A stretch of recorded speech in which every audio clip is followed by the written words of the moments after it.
دنیا کی سب سے طاقتور ملٹری پاورز کی بات کی جائے تو رشیا، یونائٹڈ اسٹیٹس اور یونائٹڈ کنگڈم کا نام سب سے اوپر آتا ہے۔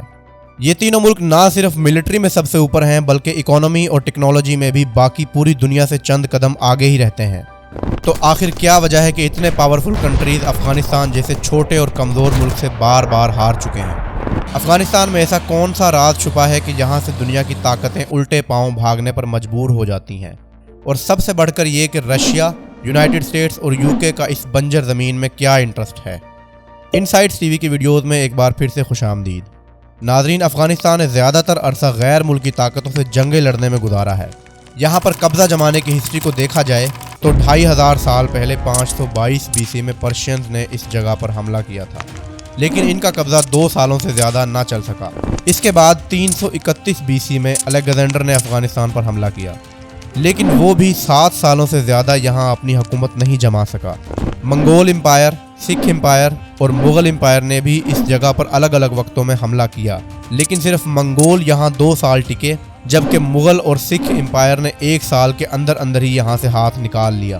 جب برطانیہ نے سب کانٹیننٹ پر قبضہ کرنا شروع کیا تو آج کے میانمار سے لے کر بنگلہ دیش، انڈیا اور پاکستان تک سارا کا سارا ایریا برٹش آرمی کے کنٹرول میں تھا۔ افغانستان میں انہوں نے 3 مرتبہ قبضہ جمانے کی کوشش کی، لیکن بدقسمتی سے 1 مرتبہ بھی کامیاب نہ ہو سکے۔ 1979 میں سوویت یونین یعنی آج کے رشیا نے بھی افغانستان پہ قبضہ کرنے کی کوشش کی، لیکن 9 سالوں تک افغانستان سے جنگ لڑنے کے بعد رشیا کو بھی اپنے ٹروپس یہاں سے نکالنے پڑے۔ اس دوران سوویت یونین اور امریکہ کے درمیان سول وار چل رہی تھی اور افغانستان کی طرف سے ہار ملنے پر پوری دنیا میں سوویت یونین کا بہت نیگیٹو امپریشن پڑا۔ ابھی سوویت یونین کو یہاں سے نکلے ہوئے 12 سال ہی گزرے تھے کہ 2001 میں 9/11 کے واقعے کے بعد امریکہ نے افغانستان پر حملہ کر دیا۔ حیرت کی بات یہ ہے کہ اس جنگ میں صرف امریکہ ہی نہیں بلکہ تمام نیٹو کنٹریز نے مل کر حملہ کیا تھا۔ ایک طرف UK، Canada, Germany, Italy, France, Denmark اور پولینڈ سمیت 13 الگ پاورفل کنٹریز تھے، تو دوسری طرف افغانستان اس جنگ کو اکیلا ہی لڑ رہا تھا۔ افغانی طالبان کے خلاف 20 سال تک یہ جنگ چلتی رہی، لیکن کوئی خاطر خواہ کامیابی نہ مل سکی، اور آخر میں نوبت یہاں تک آ گئی کہ 2021 میں امریکن فورسز کو یہاں سے نکلنے کے لیے بھی طالبان کے ساتھ ڈیل سائن کرنی پڑی۔ ایکسپرٹس کا کہنا ہے کہ 20 سالہ اس جنگ کے دوران امریکن فورسز افغانستان کے صرف 15% حصے کو کنٹرول کرتی تھی۔ ناظرین، افغانستان کا ٹوٹل ایریا فرانس سے تھوڑا بڑا ہے، جبکہ اس کی پاپولیشن USA کی کیلیفورنیا اسٹیٹ سے بھی کم ہے۔ اتنا چھوٹا ملک اپنے سے 10 گنا بڑے اور طاقتور ملکوں سے کیسے مقابلہ کرتا رہا؟ اس کے کئی سارے جوابات ہیں، لیکن سب سے بڑا جواب افغانستان کی جیو پولیٹیکل لوکیشن میں چھپا ہے۔ افغانستان کئی الگ الگ قبیلوں میں بٹا ہوا ہے، جس میں ازبیکس، تاجکس اور پشتون شامل ہیں۔ اس کی پوری بارڈر خود افغانستان نے نہیں بلکہ غیر ملکی طاقتوں نے آج سے 120 سال پہلے بنائی تھی۔ اس بارڈر کی یہاں پر رہنے والے ٹرائبز کے سامنے کوئی حیثیت نہیں تھی۔ افغانستان کے ساؤدرن بارڈر کی بات کی جائے تو یہاں پشتون کئی 100 سالوں سے رہتے آئے ہیں، لیکن حقیقت یہ ہے کہ افغانستان میں رہنے والے پشتون سے زیادہ بارڈر کے اس پار پاکستان میں رہتے ہیں۔ بارڈر بننے سے پہلے ہی ساؤدرن افغانستان اور ویسٹرن پاکستان میں پشتون کا بسیرا تھا۔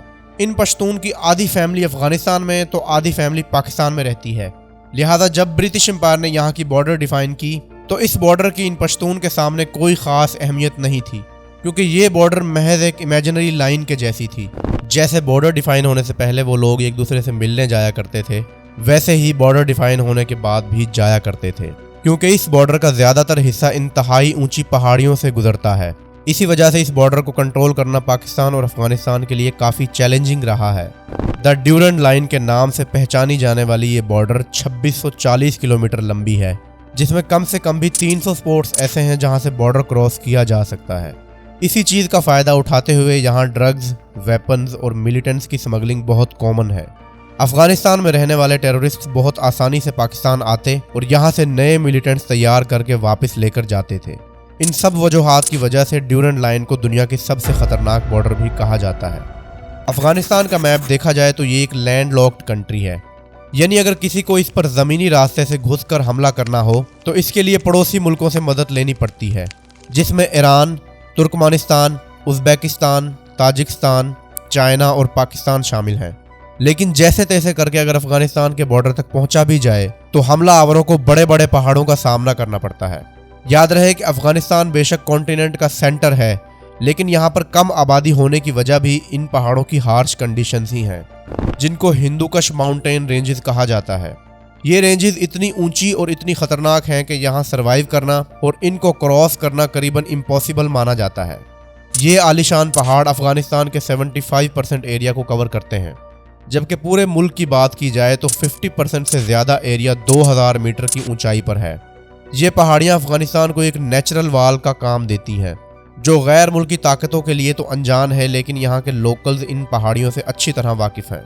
जब सोवियट्स ने अफगानिस्तान पर हमला किया तो मिलिटेंट्स इन पहाड़ों पर छुपकर पासिस से गुजरने वाले रशियन टैंक्स और ट्रूप्स पर हमला करके पहाड़ों की गारों में जाकर छुप जाते थे, जहां उनको ढूंढना नामुमकिन होता था। कई बार तो मिलिटेंट्स पूरे पासिस और रोड्स को भी उड़ा देते थे, जिससे रशियंस कई महीनों तक आगे नहीं बढ़ पाते थे। हिंदुकुश माउंटेन रेंजेस जहां हमला आवरों को रोकती हैं, वहीं इनकी वजह से एक शहर से दूसरे शहर तक गुड्स और सप्लाईज को ट्रांसपोर्ट करना भी एक बहुत बड़ा चैलेंज होता है। यहाँ दर्जनों वैलीज हैं जिनमें अलग अलग ट्राइब्स बसते हैं। मुश्किल तरीन पहाड़ी रास्तों की वजह से ज़्यादातर ट्राइब्स का आपस में भी कनेक्शन नहीं होता, क्योंकि एक वैली से दूसरी वैली तक जाना बहुत ही मुश्किल है। इसी वजह से इन ट्राइब्स ने वैलीज के बीच में ही अपनी अपनी अलग दुनिया बसा रखी है। इनके अपने अपने कानून हैं और ज़्यादातर ट्राइब्स अपनी सिक्योरिटी भी खुद ही करते हैं। यही वजह है कि काबुल में मौजूद सेंट्रल गवर्नमेंट का भी अफगानिस्तान के ट्राइबल एरियाज़ पर ज़्यादा होल्ड नहीं चलता। जाहिर है, जब अफगानिस्तान की सेंट्रल गवर्नमेंट ही इन मसलों के सामने बेबस रहती है, तो बाहर से आने वाली मिलिट्री पावर्स कैसे यहाँ अपना होल्ड बरकरार रख सकती हैं। 1979 में Soviet military Afghan city Khost में अपनी मिलिट्री बेस बनाने में कामयाब हो गई। ये बेस एक वैली में बनाई गई थी, जिसकी चारों जानिब ऊंचे ऊंचे पहाड़ मौजूद थे। इस चीज़ का फ़ायदा उठाकर अफगान मिलिटेंट्स ने इन पहाड़ों में डेरा डाल लिया और पूरी सोवियत बेस को चारों तरफ से घेर लिया। चूंकि ये मिलिटेंट्स ऊंची पोजीशंस पे थे, इस वजह से उन्होंने वैली तक जाने के तमाम रास्ते बंद कर दिए और बात यहाँ तक पहुँच गई कि सोवियत मिलिट्री बेस का पूरा सप्लाई नेटवर्क टूट गया और अब वो सिर्फ एयर सप्लाईज पर डिपेंडेंट रह गए, जो कि सोवियट्स के लिए कोई लॉन्ग टर्म सोल्यूशन नहीं था। अफगानी मिलिटेंट्स की ये स्ट्रेटजी सिर्फ सोवियट्स को ही हराने में कामयाब नहीं हुई, बल्कि 2001 में जब अमेरिकन ने यहाँ पर कब्जा करने की कोशिश की तो तमाम नेटो कंट्रीज़ की टोटल 1,30,000 फौज को अफगानिस्तान में बाय एयर भेजा गया। लेकिन इतनी ज़्यादा फोर्स के लिए रेगुलर सप्लाईज, टैंक्स और ट्रक्स को पाकिस्तान के खैबर पास के ज़रिए भेजा जाता था। अफगान मिलिटेंट्स को अच्छी तरह मालूम था कि यूएस के लिए खैबर पास कितना इम्पोर्टेंट है।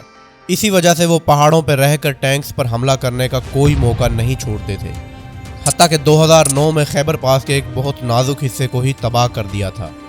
जब उनको अमेरिकन फोर्सेस की तरफ से जवाबी हमले का सामना करना पड़ता तो वो बड़ी आसानी से बॉर्डर क्रॉस करके पाकिस्तान आने और नेटो कंटेनर्स को खैबर पास इंटर होने से पहले ही जला देते थे।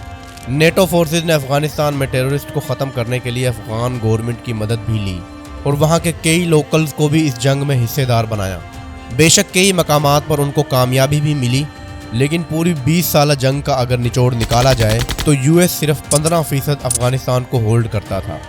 एक एस्टिमेट के मुताबिक यूएस ने अफगानिस्तान मिलिट्री ऑपरेशन में टोटल $2.3 बिलियन बहा दिए, यानी सिर्फ एक दिन में अमेरिका अपनी फोर्सेस पर $300 मिलियन खर्च करता था। इतनी ज़्यादा रकम खर्च करने के बाद भी 85% एरिया में तालिबान का होल्ड बरकरार था, तो यूएस ने यहाँ से निकलने में ही अपनी बेहतरी समझी।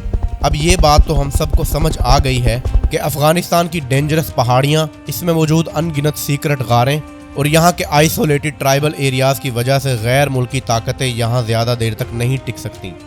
लेकिन आखिर घूम फिरकर हर कोई अफ़गानिस्तान को ही कंट्रोल क्यों करना चाहता है? इस बात का जवाब भी हमें अफ़गानिस्तान की जियोपॉलिटिकल लोकेशन में ही मिलता है। ये एशिया का सेंटर है, जिसको हार्ट ऑफ एशिया भी कहा जाता है। सेंट्रल एशिया, साउथ एशिया और मिडल ईस्ट में कनेक्टिविटी बनाए रखने के लिए बहुत ज़रूरी है कि अफ़गानिस्तान के मामलात कंट्रोल में हों। अब जाहिर है, जो भी अफ़गानिस्तान को कंट्रोल करेगा वो इस रीजन के तमाम कंट्रीज़ के लिए बहुत ख़ास भी होगा। यही वजह है कि अफ़गानिस्तान में जब भी कोई पावर अपना होल्ड बनाना चाहती है तो दूसरी पावर यहाँ मिलिटेंट्स को फंड करके और उनकी हेल्प करके इस पावर को कमज़ोर करना चाहती है। उम्मीद है इनसाइट्स टीवी की ये वीडियो भी आप लोगों को पसंद आई होगी। ऐसी मज़ीद इन्फॉर्मेटिव वीडियो देखने के लिए इनसाइट्स टीवी को सब्सक्राइब करें और इस वीडियो को ज़्यादा से ज़्यादा लाइक और शेयर करें।